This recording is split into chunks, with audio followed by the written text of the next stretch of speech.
So you know the story, how this sonata was written. So you know it was a wedding present for Isaïe, and when Isaïe was later asked how is his approach to the sonata, how to play the sonata, he said, con amore. So of course for him, with love. And of course for him it had a very personal reason. I mean, it was his wedding present, but also for us, I think it's this kind of approach we can take. So the first movement is kind of the falling in love, you know, and this movement is more like the passionate love. So we have not to be jealous or wellness, but actually passionate lovers. So I feel like you feel it right inside, but what we need to work on is to get it out also out of the instrument. So and there I think we can work on the bow, how to get this kind of very expressive sound out of the cello.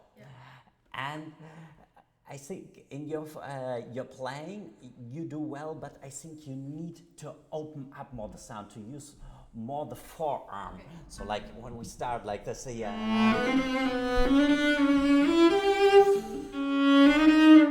if you stay in, it will be too small. So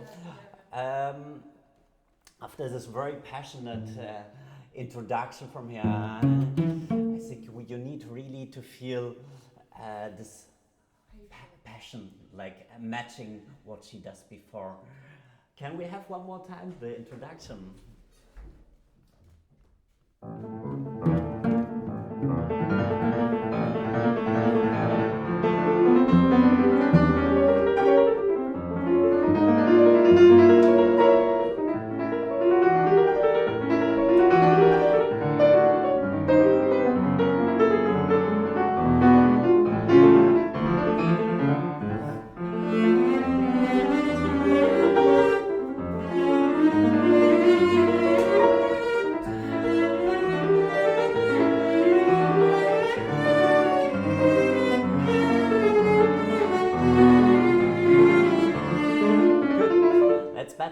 Can you stay even more on the strings?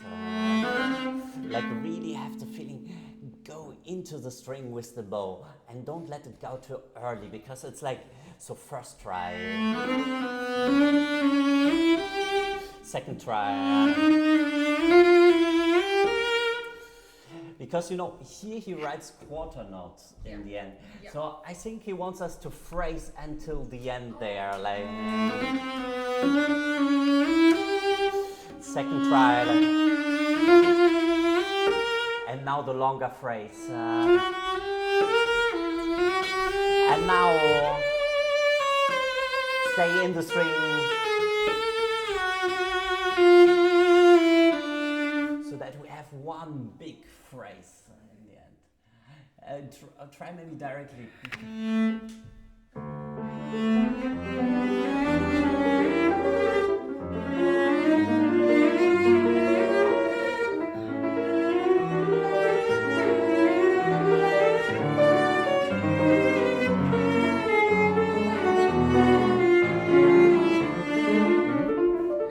Much better already. So now, try to get this feeling to pull the bow with the weight of the arm. So like,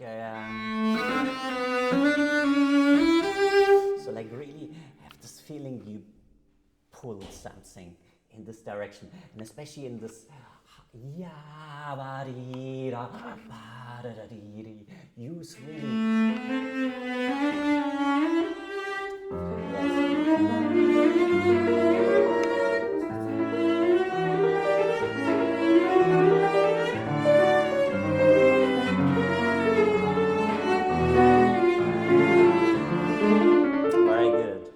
Go on.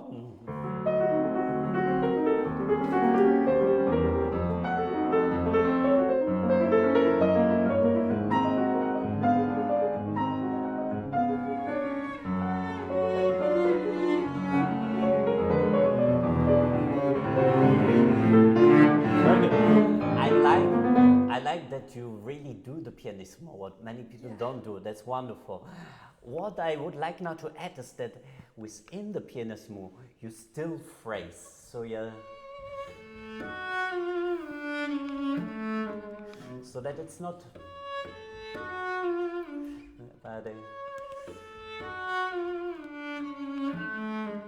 within the dynamic.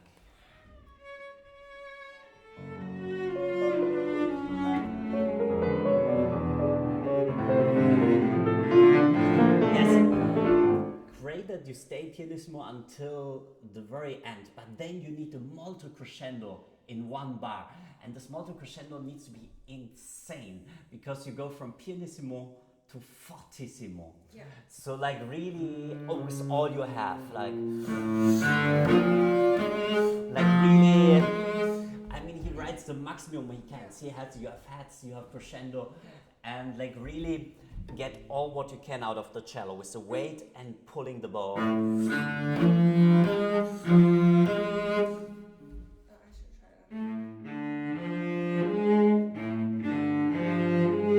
Yeah, and especially like also like the hats on the oboes you also need.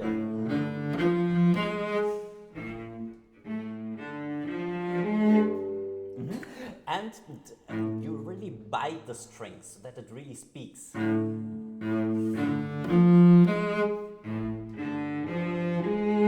Yes, and now you even increase with every little crescendo the amount of bow you use.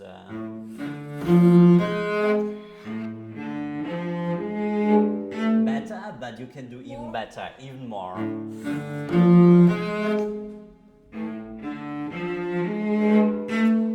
Good, but the ones which are not good yet are the ones in the upper. So for those ones, you need to give them a little accent with your first finger, like, you know, we need this one, this attack. Yes, so how do you get an attack? You give an impulse and then you release. So that's what this gives the impression of attack, because if you stay, then it's not the attack. So you need a little moment of release in that. And then you can do the crescendo. So you really and like plan it with more and more bow. Okay, I have a question because this one should be crescendo or. So basically the crescendo is seen as every accent being more and more and more. So first one, more.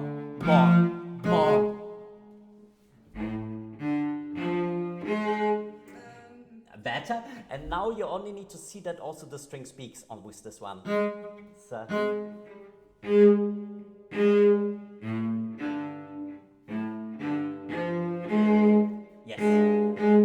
That's it. So for this sound quality, we are looking like very crispy, very speaking, and still with a molto crescendo.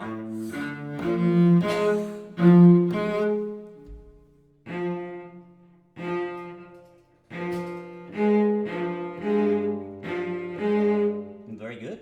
Now combine it with from the pianissimo.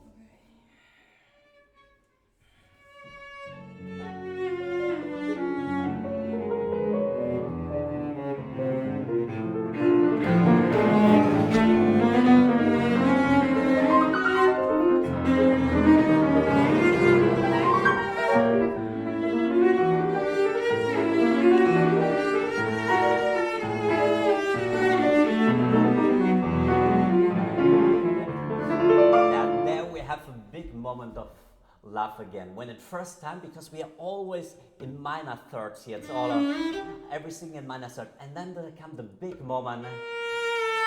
Finally, we are D major. So you need to enjoy that and show with your sound. So like a special vibrato and like a.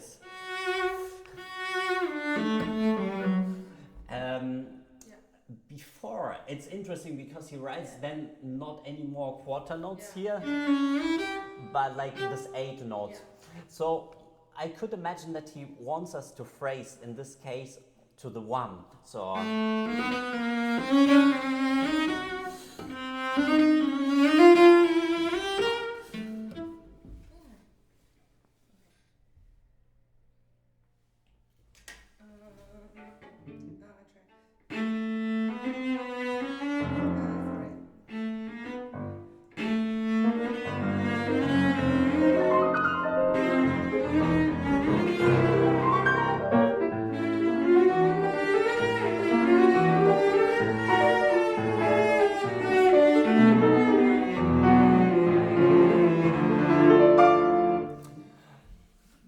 You have to wait for her, and she gives us this wonderful one impulse. So wait for her, like for her bass in the door. I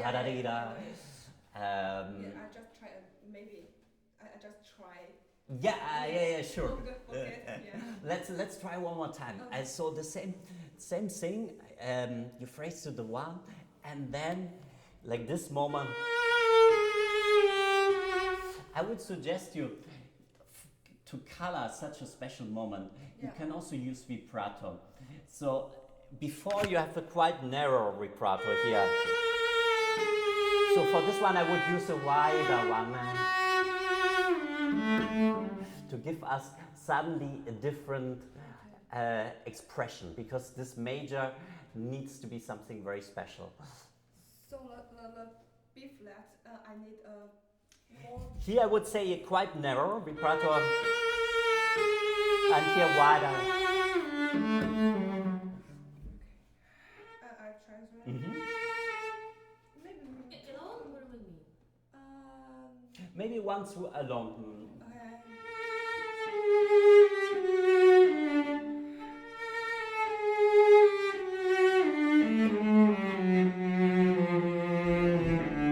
So the wider vibrato, just let your hand shake a bit wider, so like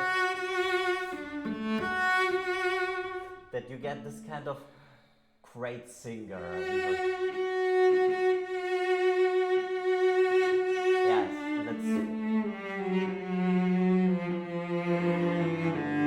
and then no ritardando in the end. Okay. So that you really go until the end with one flow, one big flow. Very good. So now, so you have like a kind of very intense vibrato here, and then a generous one here.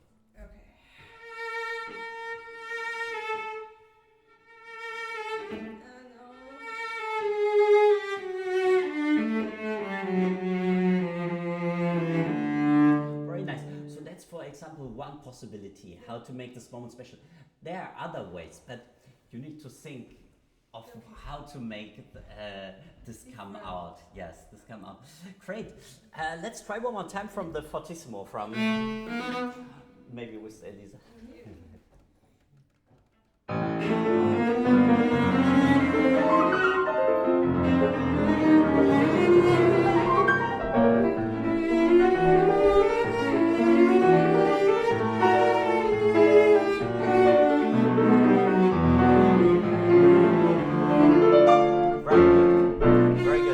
Beautiful, this moment now.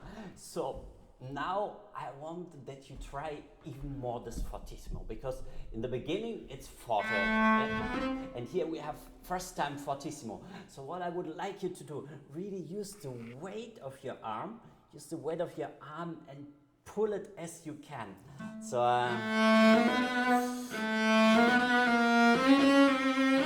so like really go on the string and don't go out. Phrase within, but really keep the weight.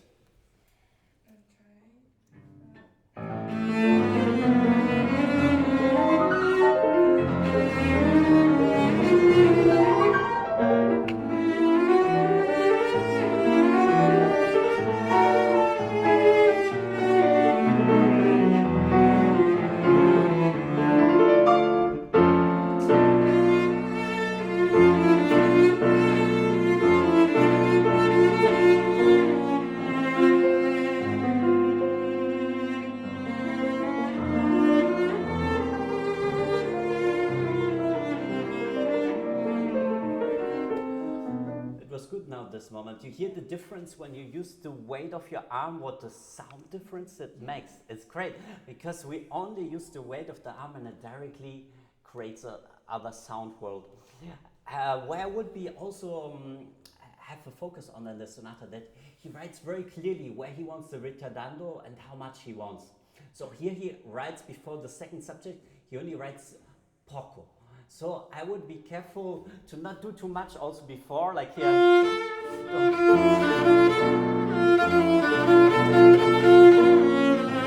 Poco with him. So that you keep this beautiful flow. Very good, we can start directly there.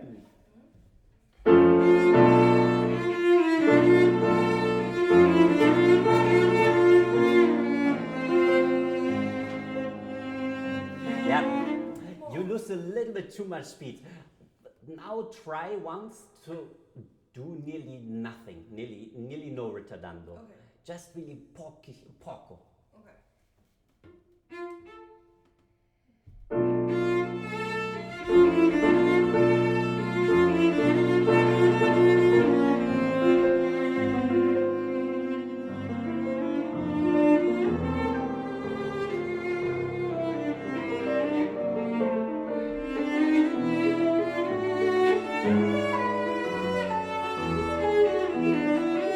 It's beautiful, but I don't get this impression of it's a love declaration, you know, this enthusiasm. Can you get it out more like so? And this kind of chromatic notes is so beautiful. Bring them out and now, like really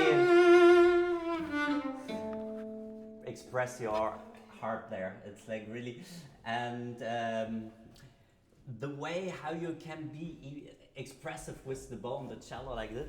So I would like be very conscious about the vibrato, like how you would tell somebody something very tender. You say it with a slight vibration in your voice, right? So in this kind of vibration, you need to hear like.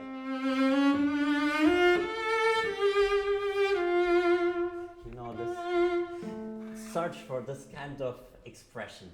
So the color make for the vibrato.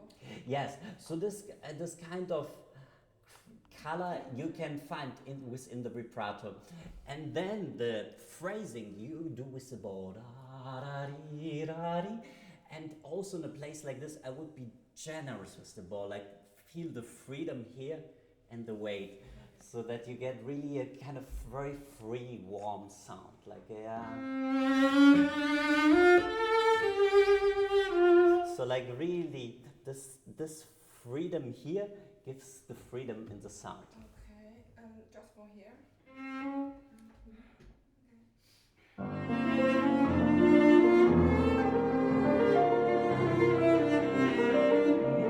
From the, let's how I would practice a place like this. So I would do different steps. So first step would be just like to do it without vibrato, to focus on the bow, how the bow behaves. Yeah. So and there I would take care to stay in the string, to have like a really projecting sound and with a nice raising. So like something like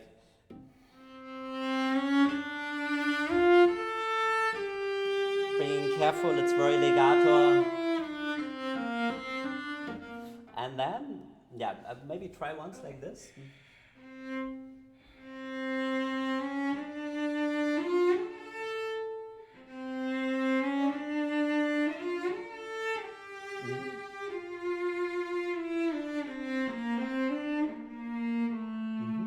What would you improve now? Maybe the speed. Speed, but also before speed, I would like see that already in the slow tempo you have this nice phrasing. What later gives this beautiful enthusiasm is this, and to create this with the bow, I would do it. So like this you can practice first without vibrato.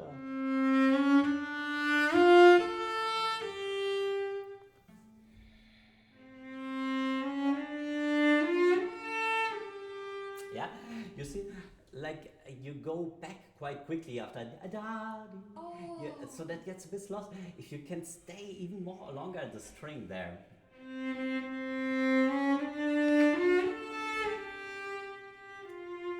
Yeah, better. So like you have to create the sound in every second on the string instrument.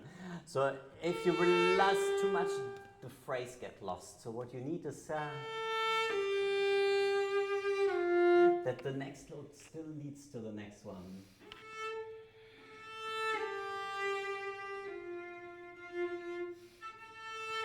And then change.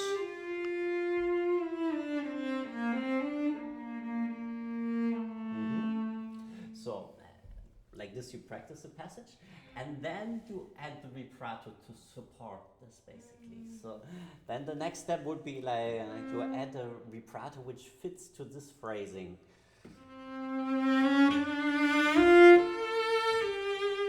So, like find the vibrato which fits to this mood.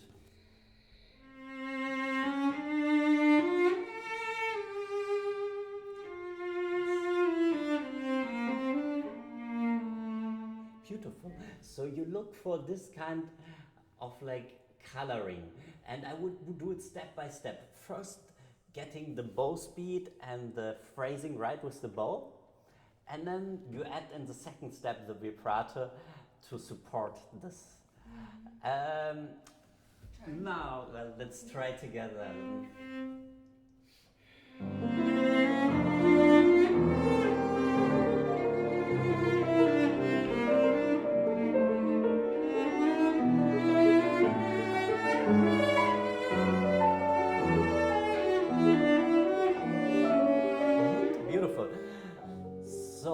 Now we have even more. It's a bit like you say, first time I love you. Oh, now the second time is even more. So this one, can you like create an even larger and more generous sound there?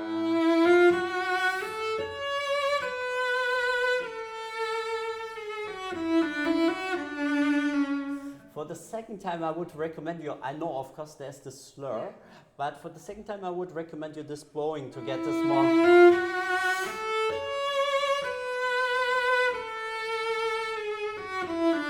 And now for the pianissimo.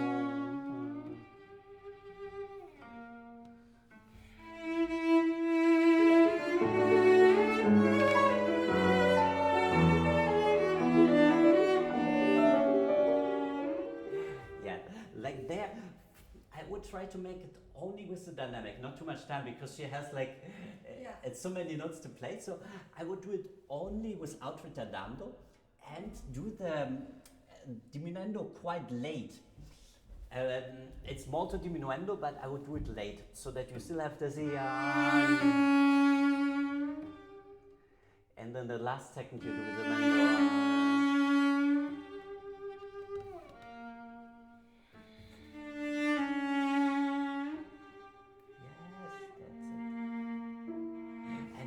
Legato. Can you do the super legato?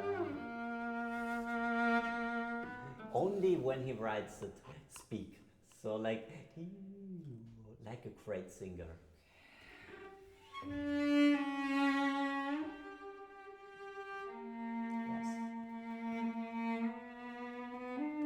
Oh, maybe.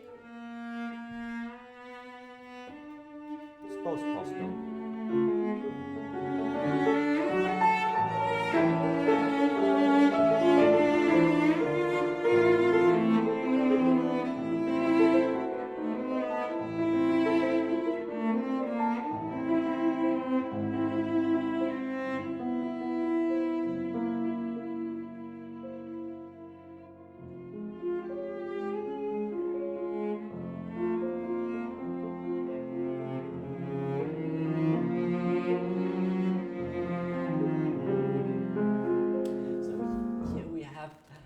Like a very mysterious molto dolce passage, and I would like you to also phrase it within the beats. So like plays always around minor major. So maybe you can color the minor and the major harmony. So like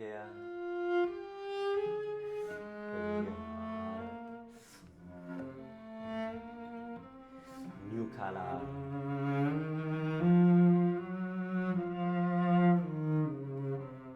And with like a really fortissimo kind of sound.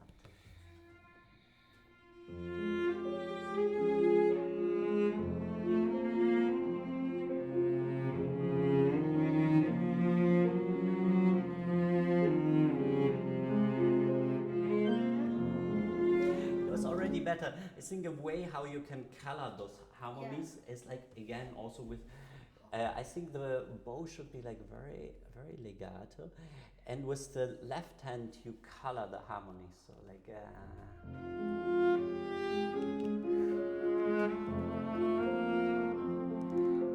very special vibrato there. So there, I would like really choose for every bar the vibrato which fits for.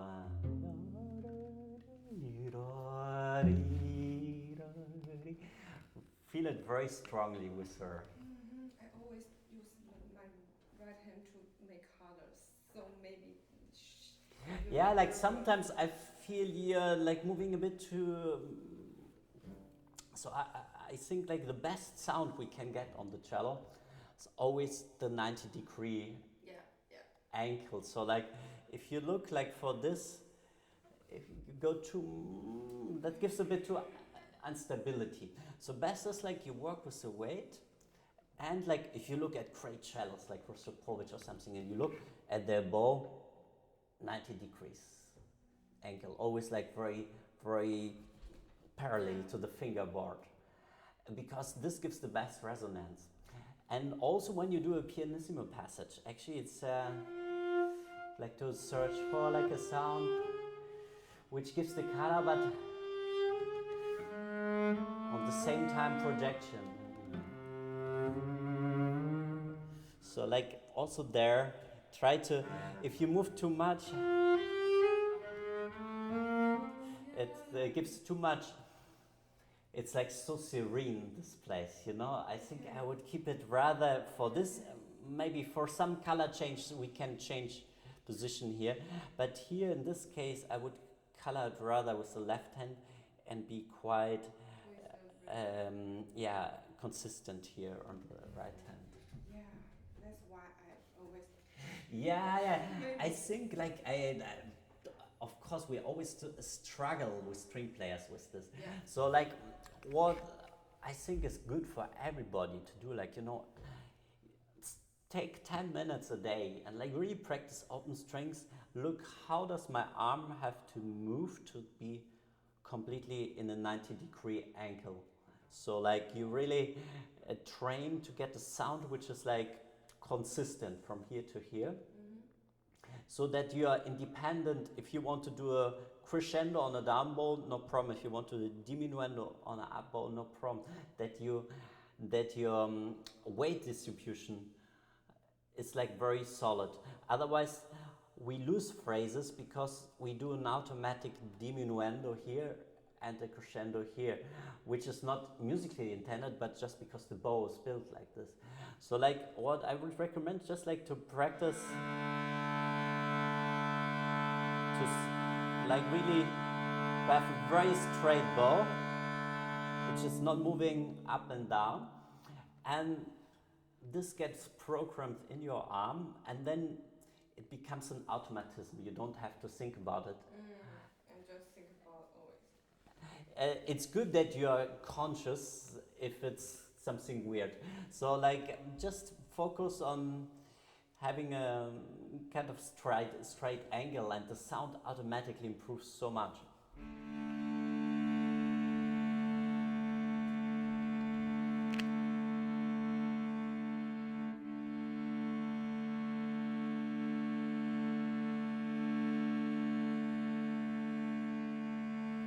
Yeah, first of all, I think you need to tune a bit. Yeah. Can we have an A?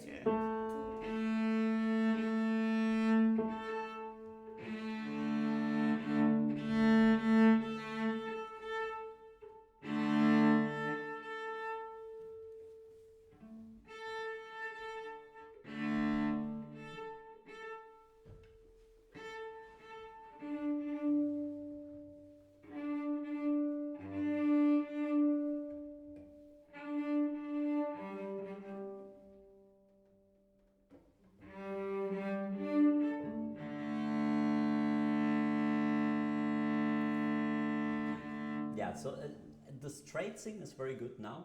Now what we hear is too much of a diminuendo. You do diminuendo, exaggerate, but you get weaker there.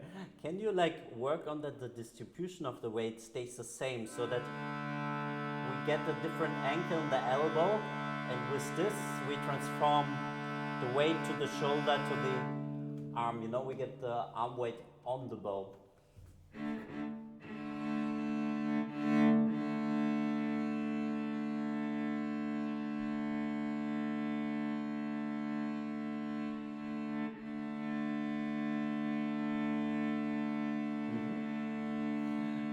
So this you can work with open strings or like with scales, and I would just take a bit of time every day to practice like this kind of solid crowned cello, cello sound. Yeah. So now back to Franck. Here, in this, you can also practice stuff like this. It's of course like a pianissimo one, but to have like still like this very continuous sound.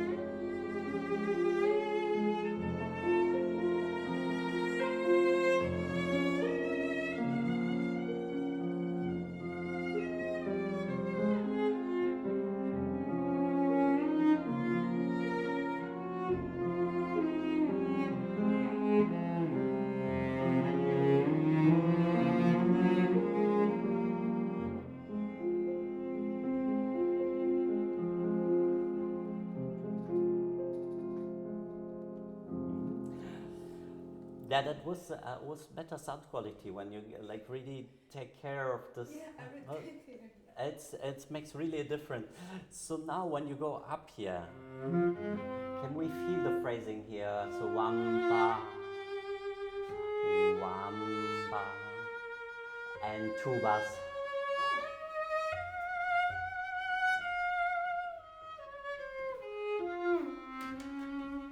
So also when you are up here, I think your bow distribution is not optimal to give like this kind of very tender, intimate singing. So like make sure you have enough bow for it.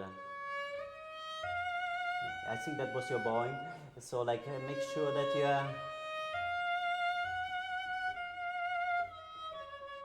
so I would prefer actually to have like to change maybe once. Otherwise, it's I mean it's possible, but then you have to be like really very good in the distribution of the bow.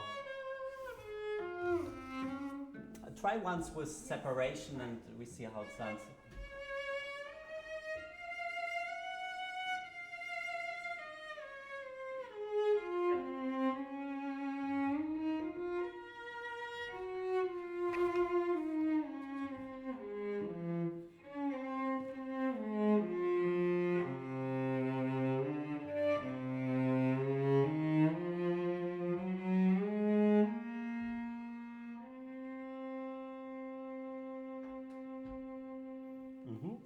I would recommend you maybe a different finger, because in this you have a lot of changes. So, so first fourth position, just normal fourth position, and then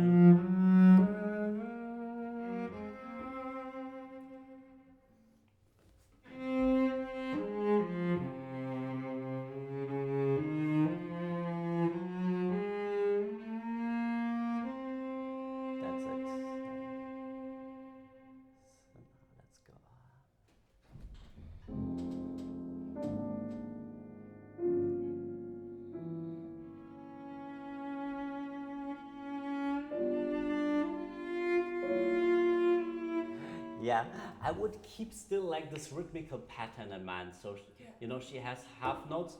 Then don't do too much with the tempo there, because it's already written out, basically, slow tempo.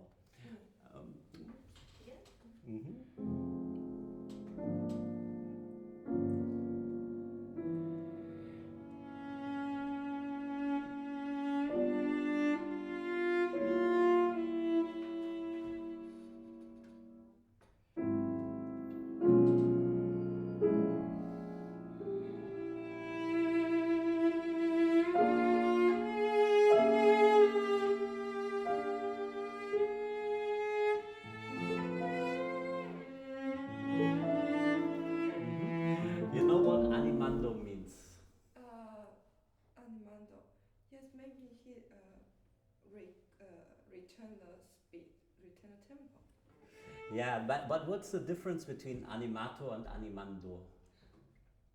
Because it's interesting how he writes it. Because animato would be you're directly faster. That would be what you did. That would be animato, just faster.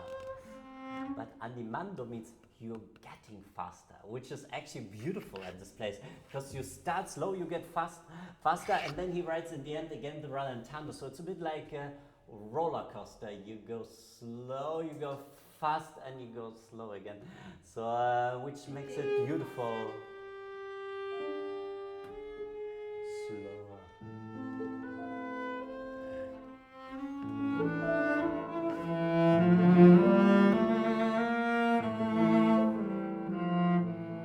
And then it's the rallentando again. So actually I think he writes it very nicely with you start slow and then you go faster and slow again. That's it.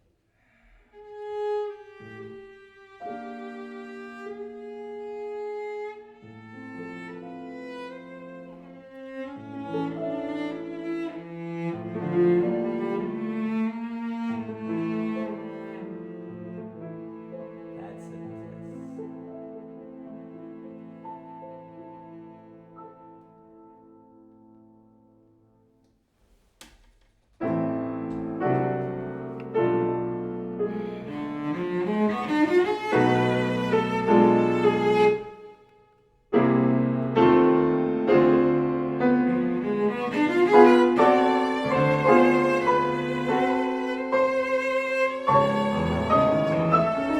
So also there, I would think like he writes tempo 1, allegro. So Yeah. I think like take the tempo she gives you.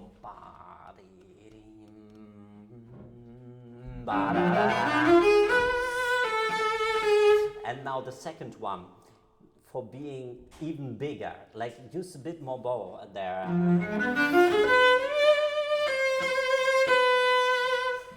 So that we really have this dramaturgic concept.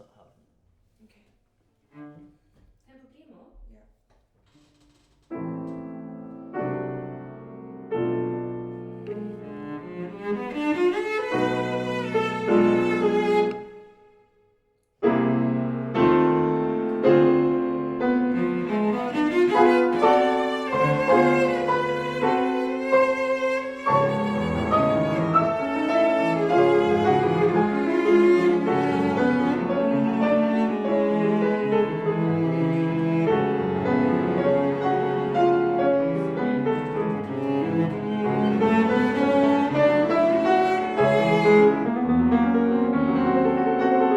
It's very nice.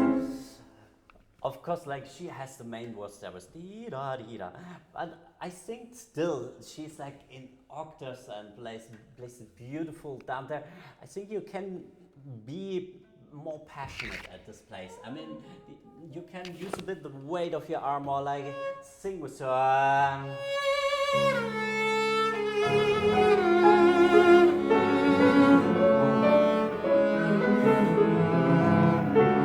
You know, like really, it's the weight of the arm. Okay. I always keep more tension.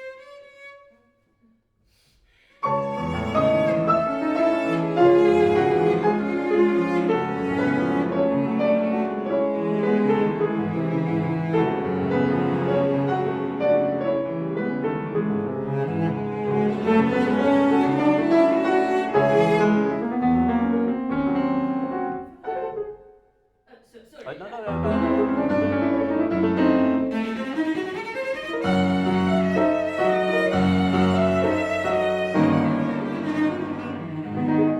So, which of the F sharps is the most dramatic one? What do you think? Like This one. the first one? Yeah. No. Absolutely possible. I think like what needs to come out clear. You tried 3 times. The first time, second time, and now. Can you get this out more clear? So like I would like it's a thing of the bow. Your left hand is doing fine. It's just like so like really get the weight, get like a good contact with the string, and the left hand you can do more like a piano bit, like more clear. So like a bit more active.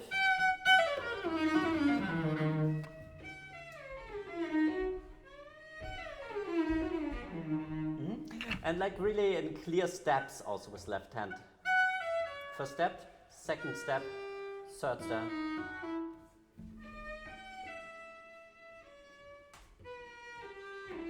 Yeah, the second step is not secured yet. Think of like seventh position, first finger on G, second finger on the third fingers on the A. So like.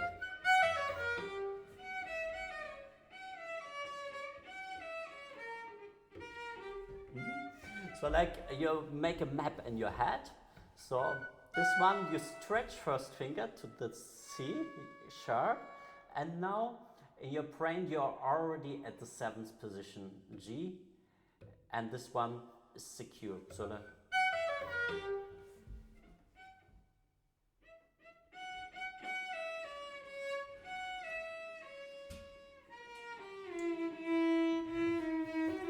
first, very good. First two, very good.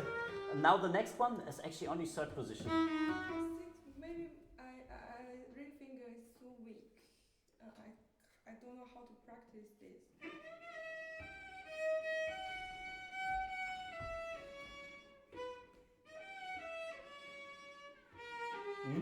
So that it stays round, to get like this kind of round feeling. So there are like some great studies by Feuillard, which are great for this kind of like a bit muscle training for the third and fourth fingers, which are naturally our weakest fingers. So like also when you're on the train or like in the car or something, you always can train a bit like to have like this kind of stable round third finger.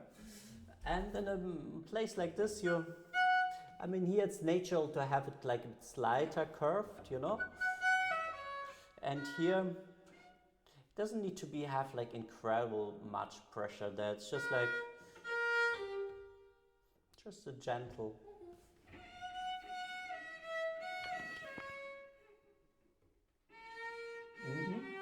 And very important when you practice this, because you want to get this connection you have later when you play it fast.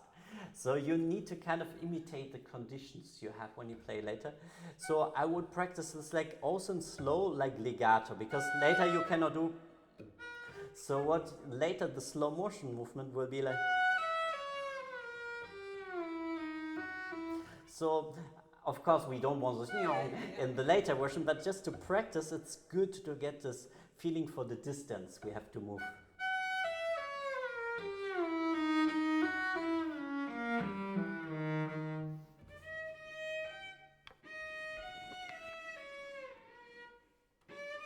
Yeah, and when you change the position, take the third finger to go ahead. So this is your lead finger.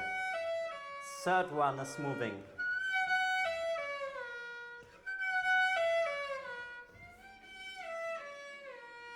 That's it.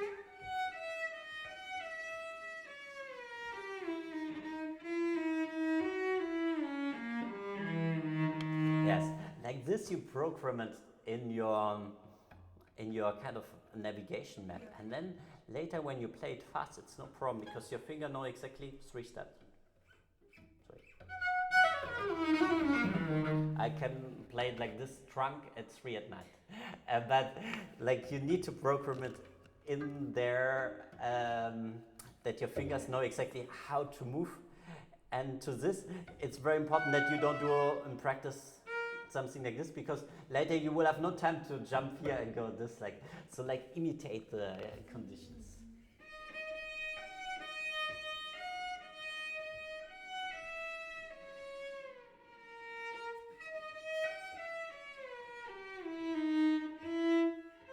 Sorry.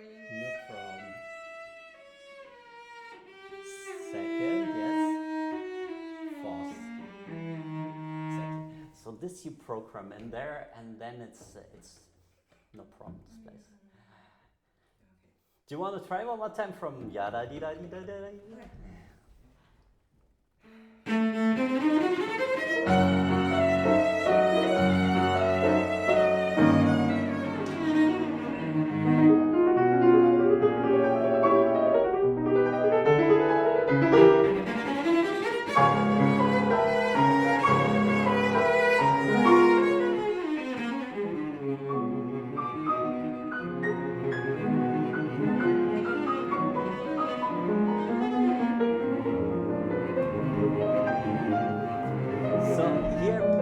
also would think it's important to make a difference. First you have it in mezzo forte, and then actually it's like pianissimo. Of course we cannot be super pianissimo, but to get a different color there would be amazing. So like first one. Also you can try to be even more clear there, you know.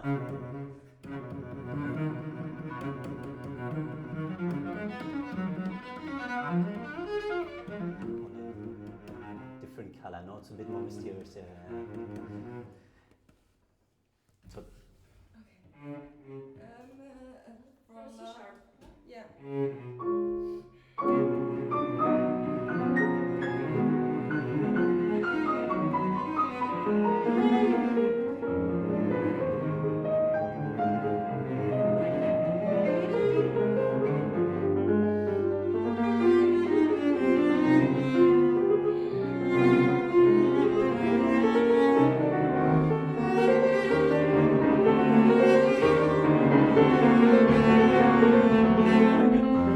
One last detail I wanted to tell you, because last time it was also this last thing. I would like to give you one fingering where you stay in one position.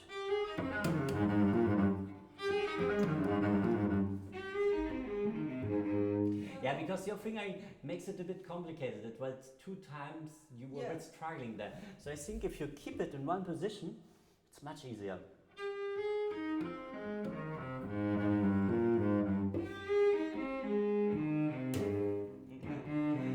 So like first,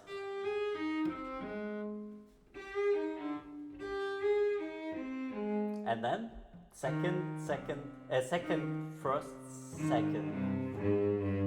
Yes, that's it. Yes, much easier. So you don't have 2 changes, but you have no change. Very good. We jump now a bit to second subject, but now the high position. Okay. Maybe we from before, like that.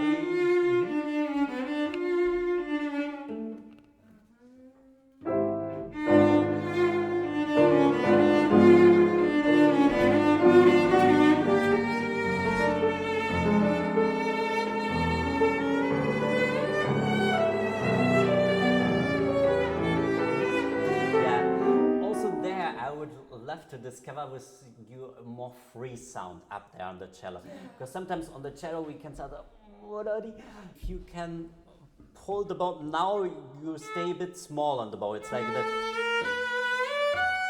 it's very dense, which is not bad for some music, but for this like really most enthusiastic moment I think you need a bit more. Look, I just use basically more bow and quite free here, so like and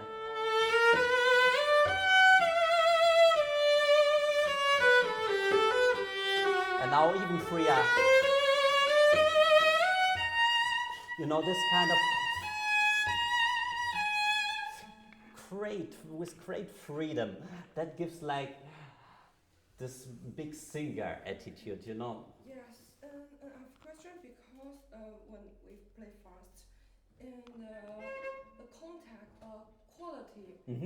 So that's the thing that you because what easily can happen, as you rightly say, when you have fast bow, that it becomes a bit like kind of a bit the Debussy French sound. But for this place, we need to keep the contact with the string, the same you had with.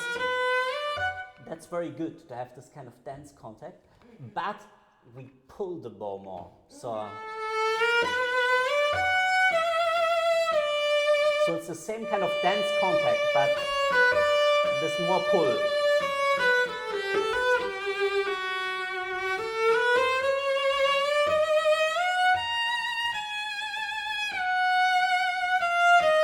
This freedom you need to feel here, but on the same time you have a strong contact with the string, which is a bit of contradiction on first sight. But this is the way we stay in the string, but we pull it more, and then the string starts to ring even more. Okay, I tried the melodic.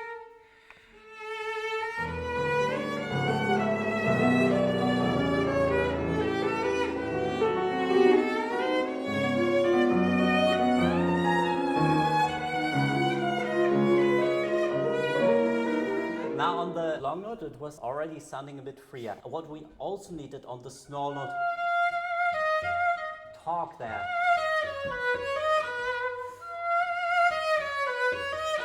It's like, it sounds a bit too, it's not enthusiastic enough. So, and the other thing I wanted to ask you, still, with the bow speed, we have to be careful that we don't go against the phrasing. So in a place like this we don't want. We only the appoggiaturas, of course. I try one more time and search for this big.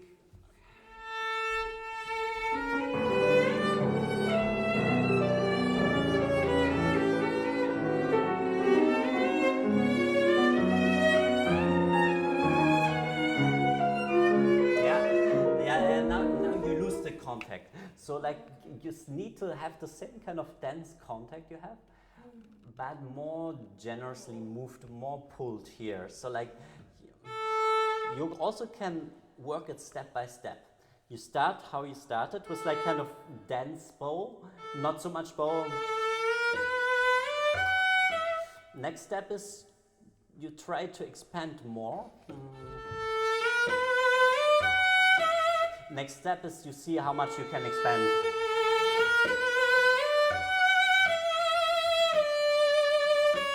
And also, especially with the small notes, don't lose the contact there, but you stay. It stays in the string, but just a bit more pulled. Okay, I slowly.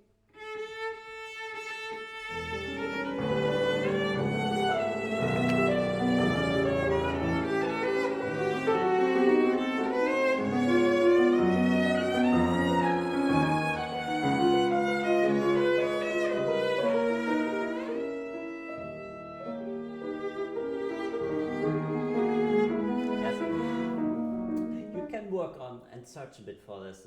We go on there tomorrow. So, Okay. So like look for this sound with contact, and on the same time work also with the speed of the bow. So now for this pianissimo passage, I would please beg you, don't play suddenly so much slower, because it's later he writes it when he wants it. He writes it slow. So just like stay in the tempo and change the color. And this will be, the pianist will thank you for that. And in the flow of the music.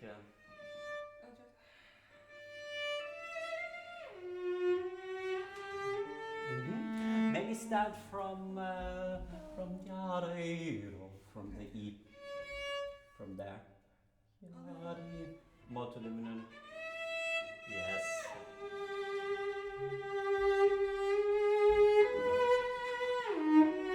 Yeah, you lose a bit time with the bow changes.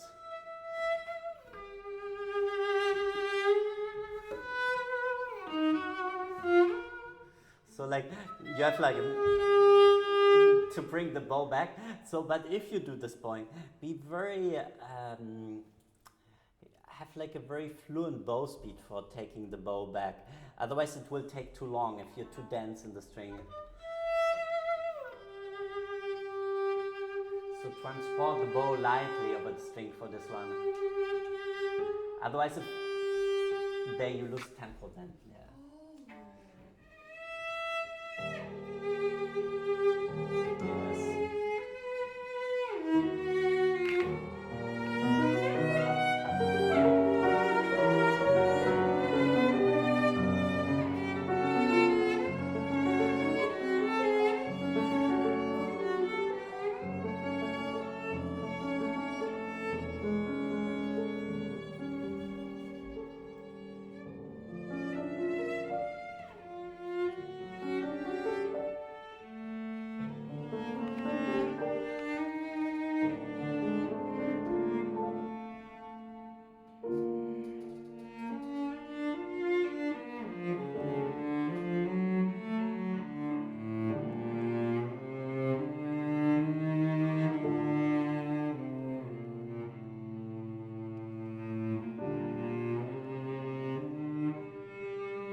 feels a bit like the line breaks a bit too much because he writes this long bowing. So I would love that you try to get this feeling of like waves, you know, waves going one wave into another. So like you have one wave, another wave, a longer wave. Now con fantasia, now it's your thing what you do, but be very free.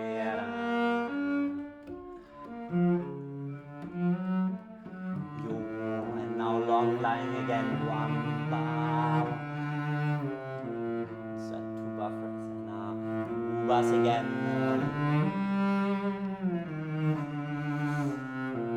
And now transition.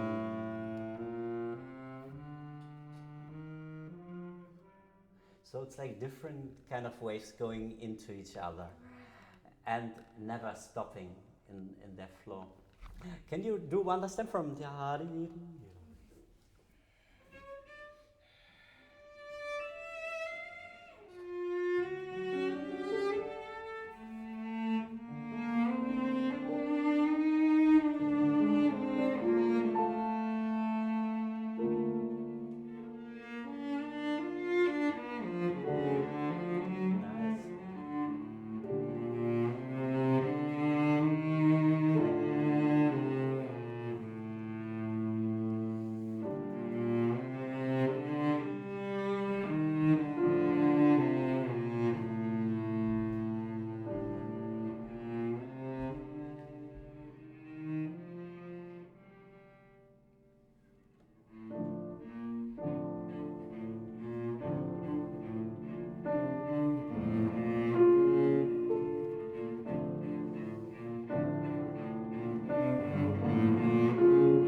because it's very hard for the piano. It's not about technique, but you need to follow a bit like what she's doing. Otherwise, it's not.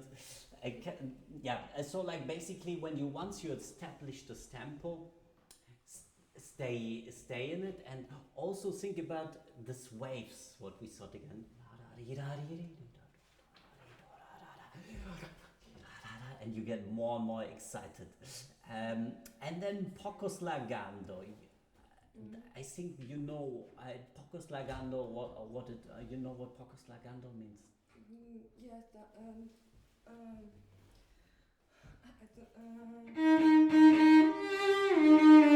Yeah, you expand a bit there. Yes, absolutely. One last thing, I mean, you don't need to do it now, but actually, you know, this is like the cello edition, of course, by Delza was like, César Franck said, yeah, it's fine. But in this place, actually, we could do the same like Wildness Duo.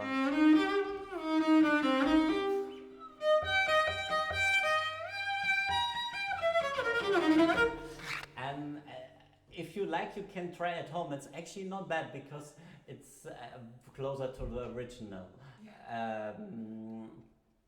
But we don't need to do for now. Let's go from where it starts. And also one last thing, like if you do it too out of proportion, the pianist will have a problem. You can do it with the color. I feel the same, this is special. But do it more with the color than the timing. Don't do the tempo. Milli. Okay.